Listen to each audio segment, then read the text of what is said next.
तो दोस्तों एक बार फिर से आप सभी का स्वागत है। और आज की इस वीडियो में मैं आप लोगों को दिखाने वाला हूं कि इस प्रेजेंट वीक में हमने क्या किया, हमारा प्रॉफिट हुआ या लॉस हुआ। मतलब मैं आप लोगों को इस करंट वीक का जो है अपना पीएनएल रिपोर्ट जो है वो दिखाने वाला हूं। तो चलिए, मैंने अपना जो अभी फ़िलहाल मैं एम स्टॉक में ट्रेड करता हूँ, जैसा कि आप लोगों को पता होगा। तो मैं यहाँ पर रिपोर्ट में आ जाता हूँ और जो सेगमेंट है इसको मैं यहाँ पर फ्यूचर एंड ऑप्शन सेलेक्ट कर लेता हूँ। तो डेट जो है इसको कस्टम डेट करते हैं। और सबसे पहले जो इस वीक का फर्स्ट मतलब ट्रेडिंग डे जो था वो 11 तारीख था। मैं 11 तारीख को का सिलेक्ट करता हूँ। 11 तारीख को मैंने क्या किया है और हमें प्रॉफिट हुआ है नुकसान हुआ है, चलिए देखते हैं। तो 11 तारीख को जो है जो फर्स्ट डे था, उसी दिन इस वीक में हमने बड़ा तगड़ा वाला लॉस किया था। और यहाँ पे आप देख सकते हैं उस दिन मैंने सब मिला करके 1 2 3 4 ट्रेड लिए थे और हमारे चारों के चारों ट्रेड में हमें लॉस हुआ था। और सब मिला के मैंने 3,000 रुपये का नुकसान किया था पहले दिन में। तो उसके बाद जो है हम सेलेक्ट करते हैं 12 तारीख का डेट। और 12 तारीख को देखते हैं हमने क्या किया था। तो 12 तारीख को हमने फिर से 3,075 रुपये का प्रॉफिट किया था। और इस दिन मैंने एक ही ट्रेड लिया था।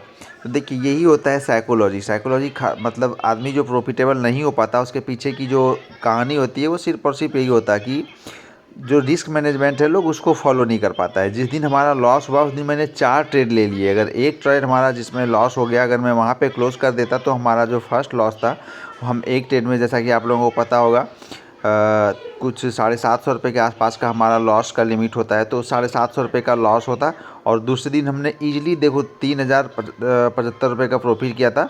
तो हमारा जो है बहुत अच्छा प्रॉफिट होता। लेकिन जब लॉस में होता है तो वहाँ पे आदमी अपने साइकोलॉजी को कंट्रोल नहीं कर पाता है। तो ऐसा ही हमारे साथ भी हुआ था। तो फर्स्ट दिन मैंने 3,000 का नुकसान किया था और दूसरे दिन मैंने वो 3,000 प्रॉफिट कर लिया था। उसके बाद चलिए आते हैं 13 तारीख को। तो 13 तारीख को देखते हैं फिर हमने क्या किया था।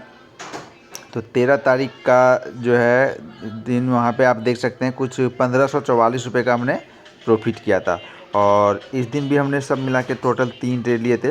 इसमें एक ट्रेड में हमारा कुछ 2,000 रुपये का प्रॉफिट हुआ था, एक ट्रेड में हमारा कुछ 500 साढ़े 500 रुपये का नुकसान हुआ था। और ये जो ट्रेड दिख रहा है 17 रुपये 50 पैसे का प्रॉफिट, इसमें भी मैंने ट्रेड लिया था। कुछ हमारा प्रॉफिट होने के बाद जब वापस ये नुकसान होने लग गया तो मैंने इसे कॉस्ट टू कॉस्ट पे एग्जिट कर दिया था।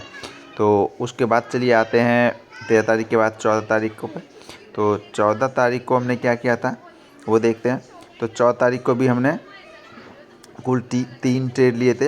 इसमें फर्स्ट ट्रेड में हमारा कुछ 1,000 का कुछ में प्रॉफिट हुआ था एक ट्रेड में। सेकेंड ट्रेड में हमें 610 रुपये का प्रॉफिट हुआ था। और तीसरे ट्रेड में कुछ हमारा 915 रुपये का लॉस हुआ था। तो सारे प्रॉफिट और लॉस को कट करके मैं कुछ 700 रुपये के प्रॉफिट में था। तो उसके बाद आते हैं लास्ट और 15 तारीख को। तो 15 तारीख का जो दिन है इसे सिलेक्ट कर लेते हैं। और 15 तारीख को कुछ हमारा 1,500 रुपये का नुकसान हो गया था। तो अब देखिए यहाँ पे सब मिला करके हम देख लेते हैं कि कितना हमें प्रॉफिट हुआ या नुकसान हुआ। तो मैं ये 10 तारीख से सिलेक्ट करता हूँ लेकर के यहाँ पे 16 तारीख आज का दिन है। हालांकि आज ट्रेडिंग दिन नहीं है, फिर भी डेट में वहाँ पे सिलेक्ट है तो आपको दिखाता हूँ। तो सब मिला करके अगर आप देखेंगे तो कुछ 850 रुपये का प्रॉफिट हमें इस वीक में हुआ है। लेकिन ये प्रॉफिट जो है हमारा, अगर हम थोड़ा सा साइकोलॉजी के पॉइंट से अगर देखें तो फर्स्ट दिन में जो मैं आपने देखा मेरा एक बड़ा लॉस हुआ था 3,000 का। तो वो फर्स्ट दिन अगर मैं बड़ा लॉस नहीं करता तो ईजिली हमें यहाँ पे बड़ा प्रॉफिट हो सकता था। और उसके बाद जो हमारा लास्ट दिन है जो आपने देखा, ये 15 तारीख का जो हमारा लॉस हुआ, 15 तारीख का हमारा ट्रेडिंग करने का प्लान नहीं था। और वो क्यों था, क्योंकि यहाँ पे ये रिस्क मैनेजमेंट के प्रोस्पेक्टिव से मैं यहाँ पे 15 तारीख को ट्रेड नहीं करने वाला था। क्यों? क्योंकि ऑलरेडी हमारा प्रॉफिट इस वीक में बन गया था।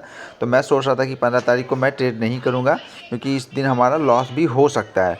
तो इसलिए मैं यहाँ पे उस दिन ट्रेड नहीं करना चाह रहा था। लेकिन फिर भी मैंने ट्रेड कर लिया और अपना थोड़ा सा प्रॉफिट जो है उसे लूज़ कर दिया। 1,500 रुपये का जो हमारा नुकसान है, अगर वो हमारा नुकसान नहीं हुआ होता तो यहाँ पे आप देख सकते हैं ईजिली हमारा जो है कुछ 2,500 के आसपास का प्रॉफिट होता है इस वीक में। तो खैर कोई नहीं, जो भी हुआ सब मिला जुला के अगर आप प्रॉफिट में हैं तो चलेगा। लॉस में जाने के बाद जो है आपका साइकोलॉजी जो है वो और ज़्यादा ख़राब हो जाता है। तो जब आपका एक बार लॉस हो जाता है तो कंट्रोल करने वाला दिन वही होता है। तो अगर आप सब मिला जुला करके अगर आप समझना चाहते हैं तो यही समझिए कि अगर आप प्रॉफिट में हैं तो आप जो भी करेंगे वो चलेगा एक बार को। लेकिन अगर आपका लॉस हो रहा है तो उस दिन अपना जो है इमोशन उसको कंट्रोल करना है और अपना जो ट्रेडिंग है उस दिन नहीं करना है। अगर एक लॉस हो गया, ज़्यादा से ज़्यादा 2 लॉस हो गया, हालांकि एक लॉस में ट्रेडिंग बंद कर देना बड़ा ही मुश्किल होता है एक ट्रेडर के लिए। बोलने के लिए कोई कुछ भी बोल दे, लेकिन अगर आपका फर्स्ट ट्रेड लॉस में चला जाता है तो उसके बाद ट्रेडिंग बंद करना बड़ा मुश्किल है। तो सेकेंड ट्रेड मतलब ज़्यादातर लोग कर ही लेते हैं, मैं खुद कर लेता हूँ। तो अगर आपने दूसरा लॉस कर लिया ना, उसके बाद आपको कुछ भी नहीं सोचना है, चाहे मार्केट कितना भी अच्छा मौका दे, कुछ भी दे, आपको बंद कर लेना चाहिए। अगर आप लॉन्ग टर्म में अगर इस रूल को भी कम से कम फॉलो करते हैं ना, तो बहुत हेल्प होगा आपको प्रॉफिटेबल होने में। तो दोस्तों, आप लोगों ने इस वीक में क्या किया, कैसे किया, कमेंट करके ज़रूर बताइए। और अगर आप लोगों को मेरी वीडियो ज़रा सा भी अच्छा लग रहा है तो वीडियो को लाइक करिए, और अगर नए हैं तो चैनल को सब्सक्राइब कर लीजिए और अपने दोस्तों में ज़रूर शेयर करिए। मिलते हैं नेक्स्ट वीडियो में, तब तक के लिए धन्यवाद।